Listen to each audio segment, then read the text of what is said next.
Today, we'll be talking about management of non-alcoholic fatty liver disease. I have no conflicts of interest.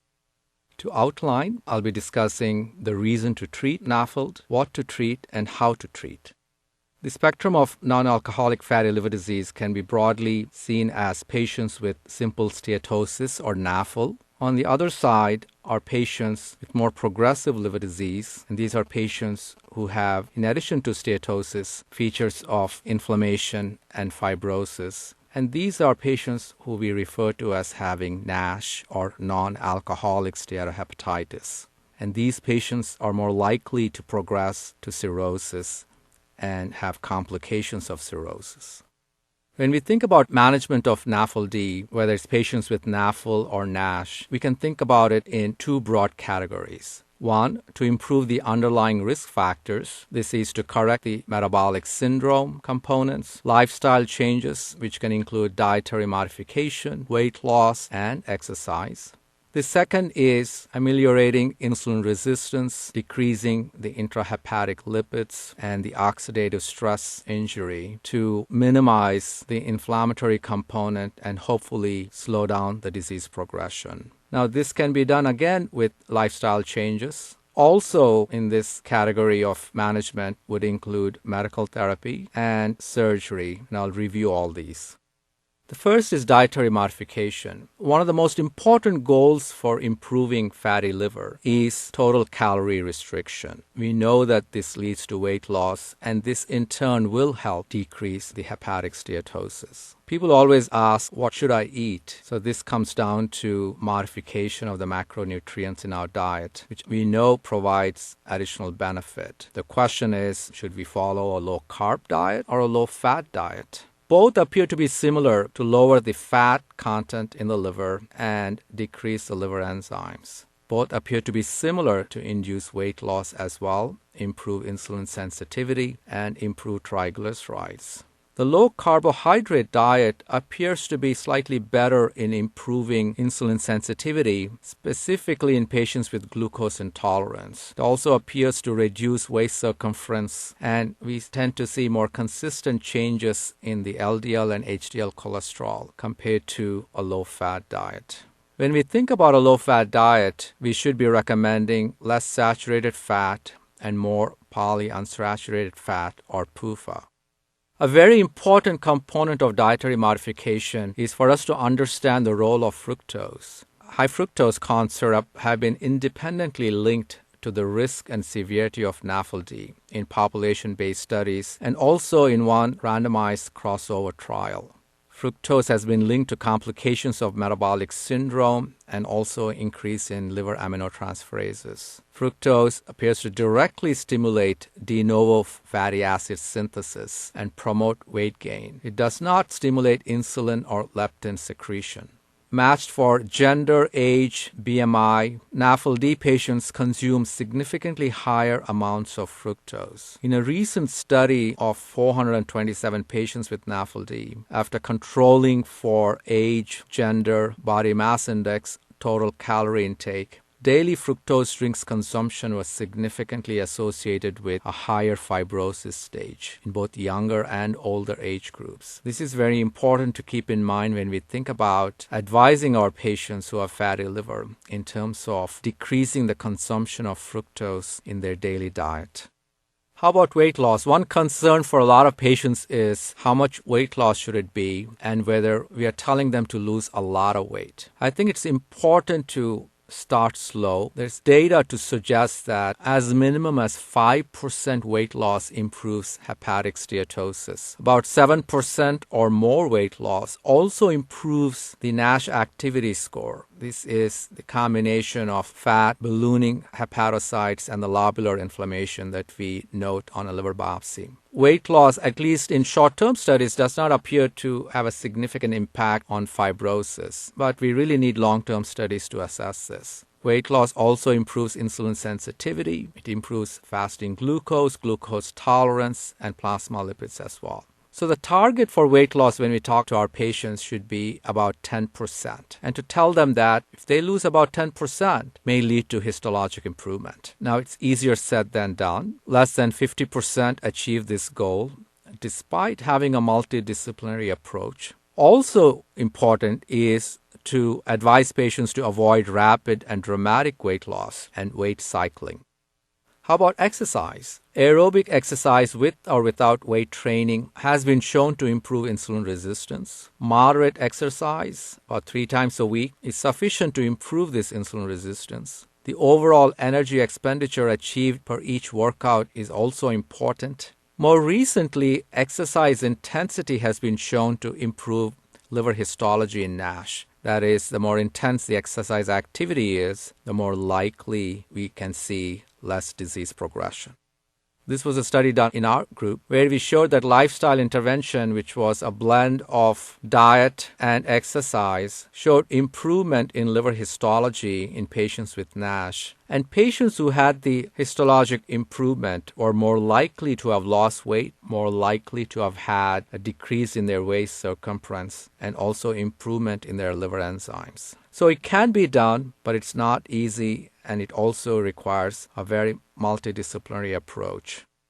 Now, can we advise our patients the effect of exercise or physical activity beyond focusing on weight loss? What this means is that does just physical activity, just simple exercise, does it have an effect in patients who cannot lose their weight for whatever the reason? There seems to be evidence in this. And this is important because we can at least initiate the conversation with our patients to tell them that some degree of physical activity is better than none, even if they don't lose much weight. There's very limited prospective data, however. A lot of this depends on reliability of the patient history, recall bias of what exactly their activity has been in the past. And there have not been use of very objective measures that are available for measuring physical activity that have been used as tools in looking at disease progression or regression in patients with NAFLD. We can look at physical activity in 2 broad terms. One is aerobic exercise. Here, the intensity matters. Moderate exercise, about 3 times per week, as I mentioned, is the minimum we should encourage our patients to do. But it is difficult to adhere to a very structured program. And the limitations are, especially when these patients have other comorbid conditions, it's difficult to do. And it's been shown that a lot of these patients, especially the obese and the morbidly obese, they're not confident that they can do aerobic exercise for fear of falls and other reasons. So when we tell them to do aerobic exercise, they actually don't do it, and they're sometimes afraid to do it. The next is resistance exercise. Resistance exercise lowers cardiorespiratory demand and has been associated with similar metabolic benefits, including glucose homeostasis, as aerobic exercise. There have been several studies, albeit small, which have looked at the effect of exercise independent of weight loss in patients with fatty liver. The results have been quite variable. They've shown there's improvement in liver enzymes. There's improvement in radiological features of fat. There's not been many studies looking at histology. So we really don't know from a histologic standpoint how exercise alone without weight loss affects disease progression. This needs to be studied in more detail. And importantly, aerobic versus non-aerobic exercise, that is resistance exercise, whether that has a role or not still remains to be seen. Most patients like to take medications for treatment of various conditions. It's simple, takes away the difficulty and the concerns with exercise or weight loss. So it's not uncommon for patients to ask us about medical therapies for fatty liver. As you can see on this slide, there have been several therapeutics which have been studied or being studied. I'll focus on a few. This will include vitamin E, which is an antioxidant, insulin sensitizers, including metformin and the thiazolidinediones or glitazones, pentoxifylline, and there has been recent studies looking at the role of omega-3 fatty acids in improving fatty liver as well. I'll also touch upon the role of surgery. There have been several small studies using vitamin E in the past, either alone or in combination with vitamin C or pioglitazone and lifestyle modification. And the effects have been variable on biochemical and histologic features. Vitamin E does appear to improve transaminases, and there is some data that it improves markers of inflammation and fibrosis as well in adults with NASH.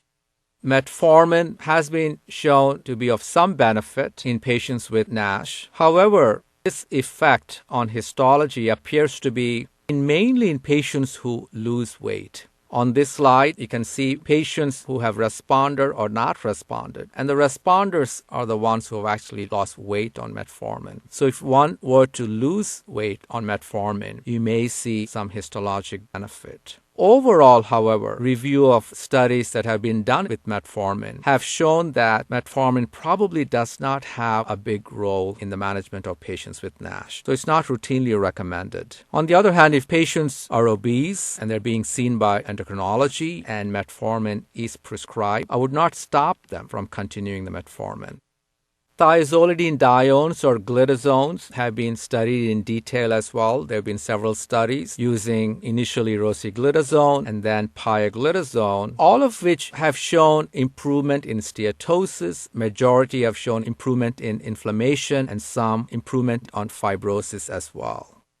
This was a study that was published a few years ago. It was a randomized controlled trial of pioglitazone or vitamin E or placebo in patients with NASH. This study had 3 arms and patients were treated for up to 2 years. The dose of pioglitazone was 30 milligrams daily. The vitamin E was a natural vitamin E or alpha tocopherol at a dose of 800 international units daily or placebo. To be included in the study, patients had to have NASH. They excluded patients who had diabetes, cirrhosis, or prior surgery. This is important because most of the studies using these agents have excluded diabetics. We do know that about 20% of our patient population has diabetes. So when we try to explain to these patients the role of these medications, and it's unclear whether diabetic population, and it's unclear whether these medications have much benefit in diabetics. The primary endpoint in the PREVENT study was a decrease in the NASH activity score by at least 2 points and no increase in fibrosis. Also important to note is that in this particular study, a p-value of less than 0.025 was used to define significance comparing groups. There were other secondary endpoints, including improvement in individual features of NASH on the liver biopsy. Many of the patients who started with NASH did not have NASH after therapy. Also improvement in insulin resistance and overall quality of life. As you can see on the slide, both pioglitazone and vitamin E led to improvement in the aminotransferases, but only pioglitazone led to improvement in insulin resistance. Interestingly, side effect of pioglitazone that is known is weight gain. As you can see on the slide, patients who are on pioglitazone actually gained weight at the end of the study, whereas there was not much difference from baseline weight in patients who received vitamin E or placebo. The primary endpoint, as I mentioned, was histology. 43% patients on vitamin E had a histologic endpoint compared to 34% and about 19% on placebo. The p-value of 0.025 was used to define significance. Only vitamin E compared to placebo, statistically significant in achieving the primary endpoint. However, when you look at the individual components on the biopsy, both vitamin E and pioglitazone fared quite well in terms of improving steatosis, inflammation, and ballooning compared to placebo. There was no effect on fibrosis with either drug. As I mentioned, pioglitazone was associated with a significant improvement in insulin resistance compared to placebo. There was, however, greater weight gain, a mean gain of 4.7 kilos. And this is important because when you see a patient who's already overweight or obese, it's hard to tell them to start pioglitazone, that it improves histology, however, that they may gain weight, may not be well received. There was no changes in quality of life with either drug compared to placebo. In general, both these drugs are well tolerated. We recently did a meta-analysis of glitazones in NASH, and if you look at all the studies that we analyzed, all patients, we showed that glitazones had a significant impact on decreasing steatosis and decreasing ballooning. There was not much effect on the inflammatory component in these pooled studies and not much impact on fibrosis. We then looked at specifically in the non-diabetic patients, as most of the data were in patients without diabetes. And what we found was that in patients without diabetes, glitazone significantly improved all histological and biochemical outcomes, including improvement in fibrosis. So clearly it appears that glitazones do have a role in patients with NASH, specifically in patients who do not have diabetes. This was another study which looked at the overall data, and also they did a meta-analysis of all studies which used thiazolidinediones and vitamin E. And what they found was that thiazolidinediones, or glitazones, improved insulin sensitivity, they improved histologic disease activity, they also delay fibrosis progression. When you compare patients with stable or improved fibrosis versus those with worsening of fibrosis, once again, as we found, there appears to be not much role in diabetic patients. Vitamin E does improve histologic activity after 2 years, and it has not much role on insulin resistance. In fact, the pooled data showed that it increases insulin resistance and triglycerides. Now, what are the potential problems or risks with these drugs? The thiazolidinediones, as I mentioned, do cause weight gain. There's been some concern with these drugs with regards to potentiating congestive heart failure, especially in patients who are on insulin. As you know, there's been data on increased risk of heart attacks with rosiglitazone. There's been some concern with bone loss. And specifically in patients with NASH, discontinuation of therapy seems to lead to worsening of histology. So if one were to use these medications, they have to be continued long term. And we don't have long-term data beyond 2 years. How about vitamin E? In general, vitamin E is safe. However, in the cardiac literature, there's some concern that vitamin E increases risk of total mortality, heart failure, and hemorrhagic stroke in certain high-risk patients. Now, it's very important for us to keep in mind that most of the patients that we see in our clinics who have NASH don't have these risk factors. There have been some studies using pentoxifylline, and these studies do show that it does improve histologic features of NASH. I think we still need larger studies to really define the role of pentoxifylline. As I mentioned, there are ongoing studies with omega-3 fatty acids as well. How about surgery? We do know that bariatric surgery is recommended in the severely obese. It's been shown to improve insulin resistance, glucose, and lipid levels. In patients with non-alcoholic fatty liver, surgery does improve liver enzymes, and there's data to support that it does lead to improvement in liver histology, including steatosis, inflammation, and even regression of fibrosis when there is controlled weight loss after surgery. It is very important to keep in mind that bariatric surgery should not be done in patients who have decompensated cirrhosis or those with portal hypertension. It has to be done by an experienced surgeon after a careful consent, and also recommended is to avoid long limb bypass. Identifying factors associated with favorable outcomes and the independent role of weight loss and other metabolic changes after bariatric surgery on improvements in the obese patients is important for us to know. And this data is available in a very limited fashion, and there are long-term studies looking at patients undergoing bariatric surgery, and we should have this information in the future.